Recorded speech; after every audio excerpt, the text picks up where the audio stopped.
کی عقل قائم رہتی اور وہ ابراہیم علیہ السلام پر یہ سوال کر دیتا تو یا رسول اللہ پھر کیا ہوتا؟ تو اللہ رب العالمین کے پیغمبر ہمارے آقا حضرت محمد مصطفیٰ آپ نے فرمایا صحابہ سنو، میرا اللہ یہ فرماتا ہے کہ اگر وہ بے ایمان یہ بات کہہ دیتا، ہم نے پوری تیاری کر لی تھی، ہم سورج کو مشرق کے بجائے مغرب سے نکال کے دکھا دیتے، لیکن اپنے ابراہیم کو جھوٹا نہ پڑنے دیتے۔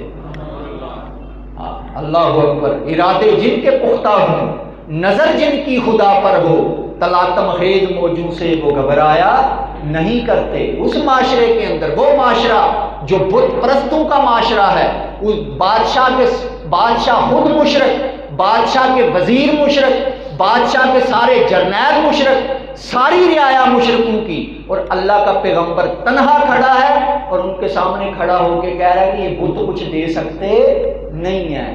اگر کوئی کائنات کا خالق و مالک ہے تو وہ ایک رب ہے۔ تو برادران اسلام، اب جب ابراہیم علیہ السلام نے یہ کہا تو اب ظاہر عدالت بھی، ان کی عقلیں بھی معاف ہوگی، اور نمرود جو ہے اس کو بھی اپنی خدائی خطرے میں نظر آنی شروع ہو گئی۔ اور جب کوئی طاقت میں ہوتا ہے تو پھر وہ اگلے کو دبانے کی کوشش کرتا ہے۔ تو اب اس نے کہا کہ ابراہیم کو پکڑ لو، اس کو گرفتار کر لو، اس کو جیل میں ڈال دو اور آگ جلاؤ۔ چنانچہ ابراہیم علیہ السلام کو آگ میں ڈالے جانے کی تیاری کی جا رہی ہے۔ ابراہیم علیہ السلام نے اس معاشرے کے اندر توحید کا نعرہ بلند کیا۔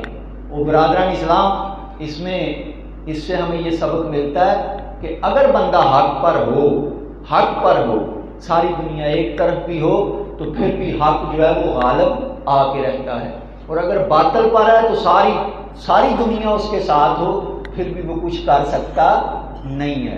لہذا جو ہے وہ جب حق اور باطل کا میدان لگ جائے تو ایمان والے جو ہیں وہ حق کے ساتھ کھڑے ہوتے ہیں، حق کے ساتھ کھڑا ہونا چاہیے اور حق کا ساتھ دینا چاہیے۔ یہی پیغمبروں کی تعلیمات ہے، یہی قرآن کی تعلیمات ہے، اور اسی طرح اللہ کے انبیاء نے جو ہے وہ اللہ کے بندوں تک توحید کو پہنچایا ہے۔ تو ہمیں بھی چاہیے کہ ہم بھی حق کا ساتھ دیں، سچے لوگوں کے پاس بیٹھیں اور قرآن کے اس حکم پر عمل کریں کہ یا ایھا الذین آمنوا، اے ایمان والو، اتقوا اللہ، اللہ کا تقوی اختیار کرو، وکونوا مع الصادقین، اور سچوں کے ساتھ ہو جاؤ۔ اب جب ان سے کوئی جواب نہیں بن پڑا تو انہوں نے حضرت ابراہیم علیہ السلام کو ہاتھ کڑیاں لگا دی، پاؤں میں زنجیریں ڈال دی، اور آپ کو قید کر لیا گیا، اور پھر کہا گیا کہ آگ جلاؤ۔ اور پھر قوم جو ہے وہ ہر زمانے میں ایسی ہوتی ہے، اکثریت قوم کی ایسی ہوتی ہے۔ اب وہ منتے مان رہے ہیں، اگر میرا فلاں کام ہو گیا میں اتنی لکڑیاں ڈالوں گا اس میں۔ اب جناب وہ الاؤ جلایا گیا حضرت ابراہیم علیہ السلام کے لیے، اور کئی مہینوں تک وہ الاؤ جو ہے وہ جلتا رہا، اس میں لکڑیاں ڈالتے رہے، اور اس کے اندر اتنی تپش پیدا ہو گئی کہ اوپر سے وہ پرندہ بھی گزرتا تھا وہ بھی جل کے نیچے گر جاتا تھا۔ اب اس میں حضرت ابراہیم علیہ السلام کو پھینکنا ہے انہوں نے۔ انشاءاللہ قرآن مجید کے اندر یہ سارا واقعہ موجود ہے، میں اگلے خطبے کے اندر جو ہے وہ آپ کے سامنے رکھوں گا کہ کس طرح پھر اللہ تعالیٰ نے اپنے پیغمبر حضرت ابراہیم علیہ السلام کو آگ میں بھی حفاظت سے رکھا۔ تو برادران اسلام، آج بھی ہو جو براہیم کا ایمان پیدا، آگ کر سکتی ہے انداز گلستان پیدا۔ آج ہمارے وہ ایمان ہی نہیں، ہمارے اندر وہ یقین ہی باقی نہیں رہا۔